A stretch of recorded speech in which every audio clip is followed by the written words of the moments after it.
Hello friends. तो आज के इस एपिसोड में हम करने जा रहे हैं एग्जाम गुरु क्लास 10 सोशल साइंस की क्वेश्चन बैंक का रिव्यू।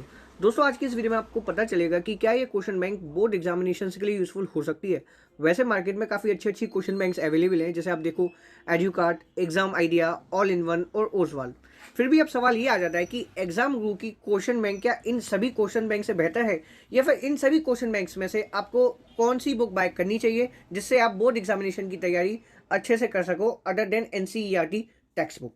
वैसे एनसीईआरटी टेक्स्ट बुक्स जो है वो काफ़ी ज़्यादा अच्छी रहती हैं, खुद में ही वो सुप्रीम है। अगर आप उनसे स्टडी कर लो और उनसे नोट्स फ्रेम कर लो तो आपको किसी भी तरह की रिफ्रेशर लेने की कोई नीड नहीं है। ये मैं अपनी प्रीवियस वीडियोस में भी क्लियर कर चुका हूँ आपको।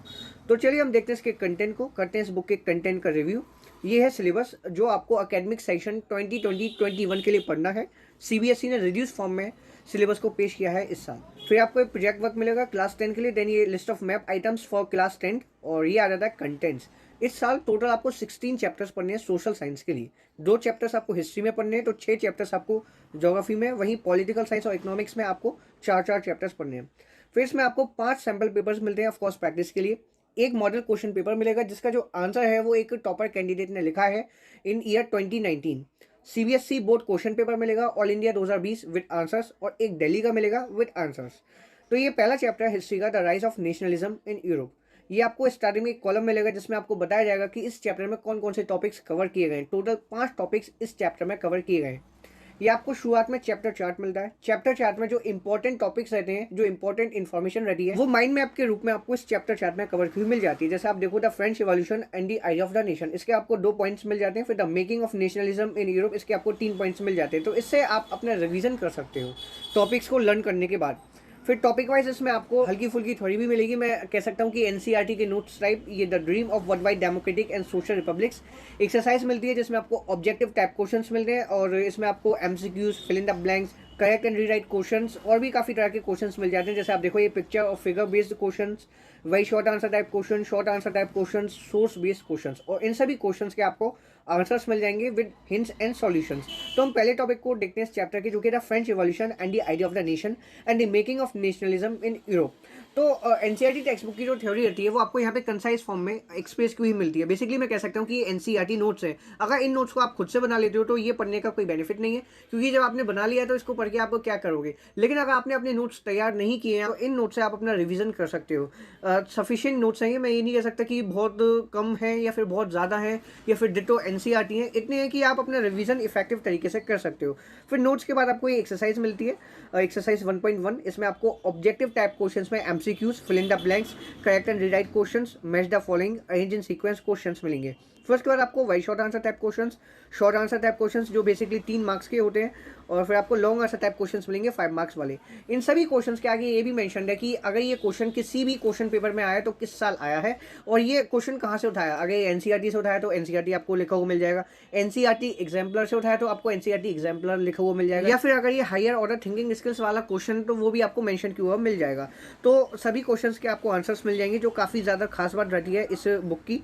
वैसे अगर आप कंपेरिजन करो इस क्वेश्चन बैंक का एड्यूकार्ट क्वेश्चन बैंक से, तो दोस्तों कुछ चीज़ें आपको एड्यूकार्ट क्वेश्चन बैंक में अच्छी मिलती हैं, तो कुछ चीज़ें इसमें मिलती हैं। जैसे कि आप देखोगे कि जो एड्यूकार्ट में आपको ऑब्जेक्टिव सेक्शन मैप मिलता है उसमें आपको काफ़ी कुछ कवर किया मिलता है, उसमें हर एक इंपॉर्टेंट टॉपिक आपको बता दिया जाता है जो चैप्टर का रहता है। वहीं इसमें आपको चैप्टर चार्ट मिलता है जिसमें काफ़ी कम इन्फॉर्मेशन मिलती है। दूसरे तरीके से अगर हम कंपेरिजन करें तो आपको एड्यूकार्ट में किसी भी तरह की थ्योरी नहीं मिलती, तो इसमें आपको थ्योरी मिल जाती है एनसीईआरटी नोट्स फॉर्म में। तो ये इस बुक की एडवांटेज रहती है। और अगर तीसरे तरीके से हम कंपेरिजन करें तो आप देखोगे कि इसमें जो क्वेश्चंस हैं और उनके जो हिंट्स एंड सॉल्यूशंस हैं तो उसके साथ रिलेटेड थ्योरी या फिर एक्सप्लेनेशन इंगेज नहीं की गई है। यही सब चीज़ें आपको एजुकार्ट की क्वेश्चन बैंक में मिल जाती है। तो आप चाहे इधर से ले लो या उधर से ले लो, दोनों ही क्वेश्चन बैंक इक्वल बैठती है हर एक एस्पेक्ट में। एजुकार्ट में जो आपको रिलेटेड थ्योरी एक्सप्लेनेशन मिलती है उससे आपका थ्योरी पोर्शन कवर हो जाता है, तो इसमें आपको नोट्स मिल जाते हैं जिनसे आप अपना रिवीजन कर सकते हो। फिर भी अगर आप ओवरऑल जानना चाहो कि एजुकार्ट और एग्जाम ग्रुप में से आपको कौन सी क्वेश्चन बैंक लेनी चाहिए, तो दोस्तों मैं आपको रिकमेंड करूंगा कि आप एजुकार्ट क्वेश्चन बैंक के साथ जाएं, क्योंकि एजुकार्ट का जो कंटेंट रहता है वो ज़्यादा सटीक है as comparison to this book. मैं ये नहीं कहा कि ये क्वेश्चन बैंक अच्छी नहीं है या फिर इस क्वेश्चन बैंक बैंक से आप अपनी तैयारी नहीं कर सकते, रिवीजन नहीं कर सकते, लेकिन एजुकार्ट में थोड़ा जो कंटेंट मिलता है वो फ्लेक्सिबल है और आपको काफ़ी ज़्यादा फैमिलियरिटी भी होगी अगर आप एजुकार्ट से पढ़ोगे। अब अगर मैं कंपेरिजन करने बैठूँ इस क्वेश्चन बैंक का एग्जाम आइडिया से, तो एग्जाम आइडिया में आपको ज़्यादा क्वेश्चंस मिलते हैं as comparison to this book, और उसमें जो प्रेजेंटेशन है कंटेंट का वो भी ज़्यादा अच्छा है। और दोस्तों अगर आपका मेन ऑब्जेक्टिव केवल रिवीजन करना है तो आप एग्जाम आइडिया ले सकते हो, क्योंकि उसमें आपको काफ़ी सारे क्वेश्चंस मिल जाते हैं, लेकिन साथ साथ आप अपने रिवीजन करना चाहते हो थ्योरी पोर्शन का भी, तो आप एग्जाम ग्रुप की ये क्वेश्चन बैंक बाय कर सकते हो। ये एक्सरसाइज 1.3 है, ऑलमोस्ट हर एक इंपॉर्टेंट टॉपिक इसमें कवर किया गया है। तरह के सभी इंपॉर्टेंट टॉपिक्स की कवरेज के बाद आपको एक क्विक रिवीजन नोट्स मिलते हैं, इनसे आप अपना रिवीजन कर सकते हो just before the exams. Main points आपको इस सेक्शन में मिलेंगे। उसके बाद आपको ये मेन इवेंट्स मिलेंगे जो मतलब डेट्स रहती हैं वो आपको इसमें बताई जाएंगी।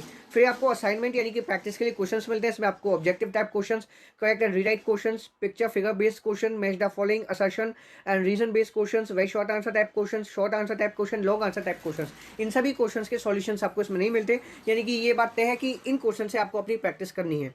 फिर ज्योग्राफी का पहला chapter resources and development, chapter 4 मिलेगा जैसे कि आपको हिस्ट्री में मिला था। पहला टॉपिक है resources and classification in types.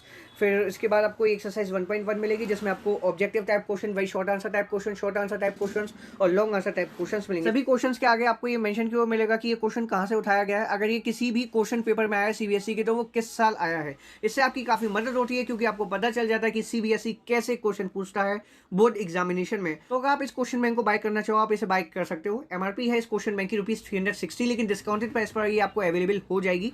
Description में मैंने बाय लिंक एम्बेड कर दिया, वहां से भी जाकर इस बुक को चेकआउट कर सकते हो। लेकिन दोस्तों अब बात ये आ जाती है कि आपको क्या ये क्वेश्चन बैंक बाय करनी चाहिए। अगर आपको लग रहा है कि ये क्वेश्चन बैंक आपके लिए यूजफुल है तो आप सोच रहे होंगे कि हम बाय कर लें, लेकिन अगर आप मेरा ओपिनियन जानना चाहो तो मैं आपको ये रिकमेंड करूंगा कि अगर आप एनसीईआरटी टेक्स्ट बुक पढ़ रहे हो, एनसीईआरटी को पढ़ने के बाद आपने अपने नोट्स फ्रेम कर लिया और इजीली आपकी कमांड हो गई है सभी टॉपिक्स पर, तो मेरे अकॉर्डिंग कोई भी रिफ्रेशर लेने की आपको कोई नीड नहीं है। कुछ स्टूडेंट्स ऐसे होते हैं जो एनसीईआरटी से थ्योरी नहीं पढ़ पाते और उनको थ्योरी वाली बुक चाहिए होती है, तो उनके लिए मैं रिकमेंड करता हूँ कि वो कैंडिडेट सीरीज जो आती है वर्किंग पब्लिकेशन की वो उस बुक के साथ जाएं। इवन मैंने काफ़ी वीडियो क्रिएट करी है सोशल साइंस क्लास 10 की बुक्स को लेकर, आप उन सब वीडियोस को देख सकते हैं। सजेस्टेड टैब या फिर डिस्क्रिप्शन में आपको लिंक्स मिल जाएंगी। ये पॉलिटिकल साइंस का पहला चैप्टर पावर शेयरिंग, तो मैं आपको यही सजेस्ट करूंगा कि अगर आप थ्योरी पोर्शन को कवर कर चुके हो और आप क्वेश्चंस की प्रैक्टिस करना चाहते हो, देन आप एग्जाम आइडिया फिर एजुकार्ट में से कोई एक क्वेश्चन बैंक बाय कर सकते हो। इसमें आपको क्वेश्चंस काफ़ी सारे मिल जाते हैं और आपकी काफ़ी अच्छी प्रैक्टिस हो जाएगी। वहीं अगर आप एक ऐसी क्वेश्चन बैंक या फिर एक ऐसी बुक चाहते हो जिसमें आपको एनसीईआरटी के नोट्स मिल जाए और तरह तरह के क्वेश्चंस मिल जाए प्रैक्टिस के लिए topic wise, then exam group की ये क्वेश्चन बैंक बेस्ट रहेगी। तो दोस्तों मैं आपको यही सजेस्ट करूंगा कि आप अपने ज़रूरत के अकॉर्डिंग बुक्स को बाय किया करें। ये नहीं है कि सामने वाला एग्जाम आइडिया ले रहा है तो आप भी एग्जाम आइडिया ले लो, आपका फ्रेंड ऑल इन वन ले रहा है तो आप भी ऑल इन वन ले लो। जो आपके नीड को फुलफिल करे, जो आपकी डिमांड को फुलफिल करे, आप उसी बुक को बाय करें।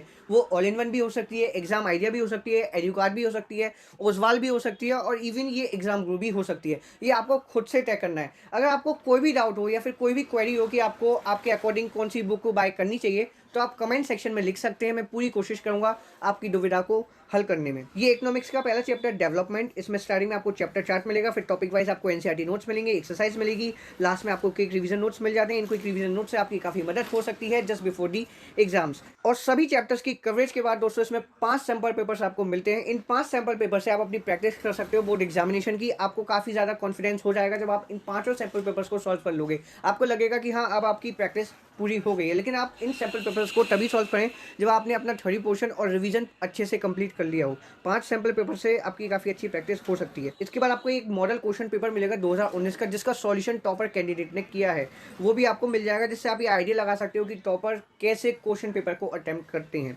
फिर ये लास्ट में आपको ऑल इंडिया का क्वेश्चन पेपर मिलेगा 2020, जो सीबीएसई ने एग्जामिनेशन कंडक्ट कराया था सोशल साइंस क्लास 10 का, वही हुबहू आपको पेपर मिलेगा और ये दिल्ली लेवल का मिलेगा। तो दोस्तों मैं उम्मीद करता हूँ कि आपको इस क्वेश्चन बैंक के कंटेंट के बारे में अच्छे से आइडिया लग गया होगा। आप जान गए होंगे कि ये क्वेश्चन बैंक कैसी रहती है। अगर आपको किसी भी तरह का डाउट हो, कोई भी क्वेरी हो, तो आप कमेंट सेक्शन में लिख सकते हो या फिर टेलीग्राम पर आप मुझसे पूछ सकते हो। वीडियो आपको इन्फॉर्मेटिव लगी हो तो प्लीज़ एक लाइक कर दीजिएगा, दोस्तों के साथ शेयर कर दीजिएगा जो क्लास 10 में है, और चैनल को अगर आपने सब्सक्राइब नहीं किया तो चैनल को सब्सक्राइब कर लीजिए ताकि ऐसी ही वीडियोज़ आपको आने वाले समय में भी मिलती रहे।